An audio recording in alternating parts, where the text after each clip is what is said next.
Welcome to my channel. চলুন আজকে ব্রেকফাস্টের জন্য একটা হেলদি অথচ টেস্টি রেসিপি আমরা দেখে নেব। বেসনের চিলা বা বাঙালি ভাষায় অনেকে এটাকে নিরামিষ অমলেটও বলে থাকে, এটা আর তার সাথে বাদামের চাটনি বানানোর রেসিপি শিখব।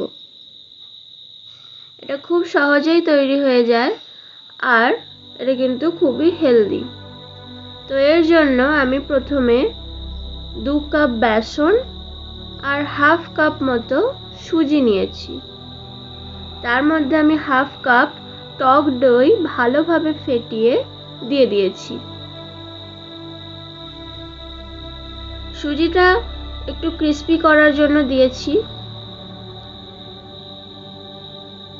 এরপর এখানে অল্প নুন, অল্প একটু বেকিং সোডা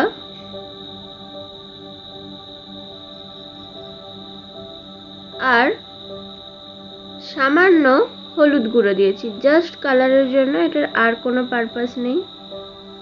এরপর সুজিটা দইটাকে ভালোভাবে মিক্স করে নিয়েছি বেসনের সাথে।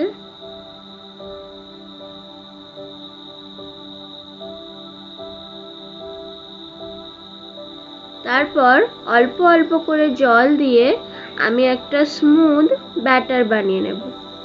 একেবারে বেশি জল দিয়ে ব্যাটার বানালে কিন্তু ব্যাটারটার মধ্যে অনেক খাঁজ থেকে যাবে, তাই অল্প অল্প করে জল দিয়ে ভালোভাবে একটা স্মুথ ব্যাটার তৈরি করে নেবেন।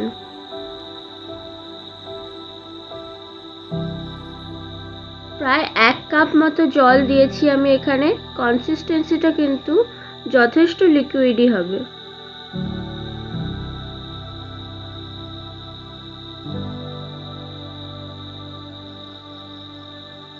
দেখতেই পাচ্ছেন আমার ব্যাটারটা কতটা স্মুথ হয়েছে।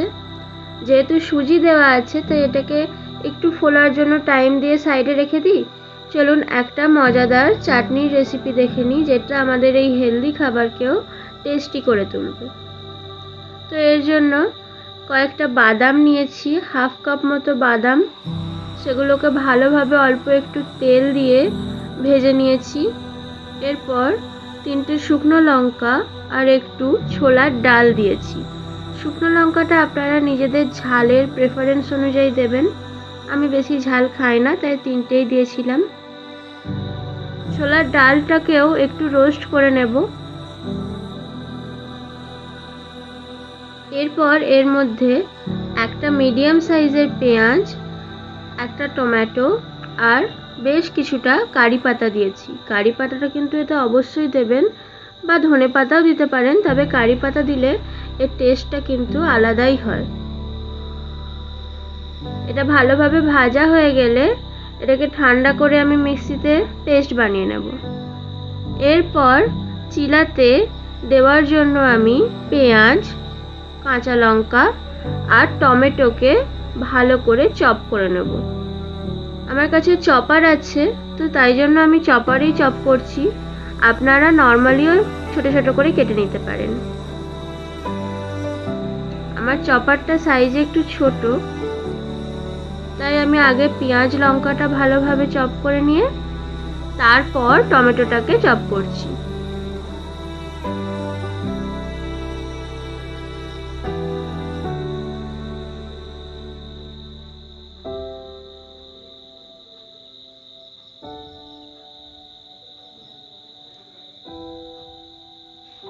যারা ওয়েট লস করছেন আর মনে করেন যে হেলদি খাবার খেতে গেলে টেস্ট থাকে না, তারা কিন্তু এই রেসিপিটা অবশ্যই একবার ট্রাই করে দেখতে পারেন। ওই চাটনিটার জন্য এই রেসিপিটা কিন্তু অত্যন্ত সুস্বাদু খেতে লাগে। আপনার মনেই হবে না যে আপনি কোনো হেলদি খাবার খাচ্ছেন, অথচ এটা কিন্তু একটা হাই প্রোটিন ব্রেকফাস্ট। তো এবার ওই চপড ভেজিটেবলের নামে আমি এখানে শুধুমাত্র পেঁয়াজ আর টমেটোই ইউজ করেছি। আপনারা চাইলে গাজর বা ক্যাপসিকামও ইউজ করতে পারেন। শেষে আমি অবশ্য একটু ক্যাপসিকাম দিয়েছিলাম, যেটা আমি ক্যামেরায় ক্যাপচার করতে হয়তো ভুলে গেছি। তো কনসিস্টেন্সিটা দেখতেই পাচ্ছেন, অনেকটাই পাতলা। চলুন এরপর চিলাগুলো আমরা বানিয়ে নিই। অল্প অল্প করে তেল দেব প্যানে, দিয়ে তেলটা গরম হয়ে গেলে আমি ওই ব্যাটারটা আস্তে আস্তে স্প্রেড করে দেব। আপনারা যদি এই পর্যন্ত ভিডিওটি দেখে থাকেন তাহলে অবশ্যই একটা লাইক আর কমেন্ট করে দেবেন। আপনাদের কমেন্ট করলে আমার সত্যিই খুব ভালো লাগবে। আর যদি কারোর এই রেসিপিটা থেকে কোনো হেল্প হয়ে থাকে তাহলে সেটা আমাকে কমেন্ট করে জানাতে কিন্তু ভুলবেন না। পাতলা করে আমি চিলাটাকে এবার স্প্রেড করে দিচ্ছি।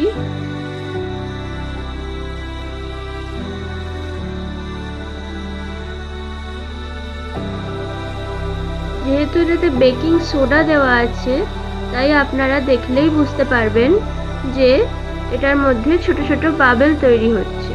যখন গোটা চিলাটা ছোট ছোট বাবেলে ভরে যাবে তখন আমরা এটাকে উল্টাবো। দেখতেই পাচ্ছেন আমি একটা ক্লোজ আপ শট নিয়ে আপনাদের দেখানোর চেষ্টা করেছি যে কিভাবে উপরটা শুকনো হয়ে গেছে আর পুরোটায় বাবেল দেখা যাচ্ছে। এবার এটাকে আমি উল্টে নেব। আপনারা কিন্তু কাজটা লো ফ্লেমে করবেন। হাই ফ্লেমে করলে কিন্তু চিলার পিছন দিকটা একটু কালো হয়ে যেতে পারে, যেমনটা দেখতেই পাচ্ছেন আমার প্রথমটায় হয়ে গিয়েছিল।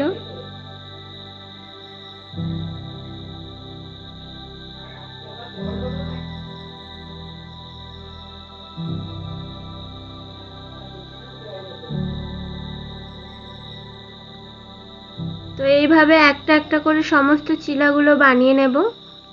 চিন্তা করবেন না, আপনাদের আর বোর করব না, এই দুটোই দেখিয়েছি।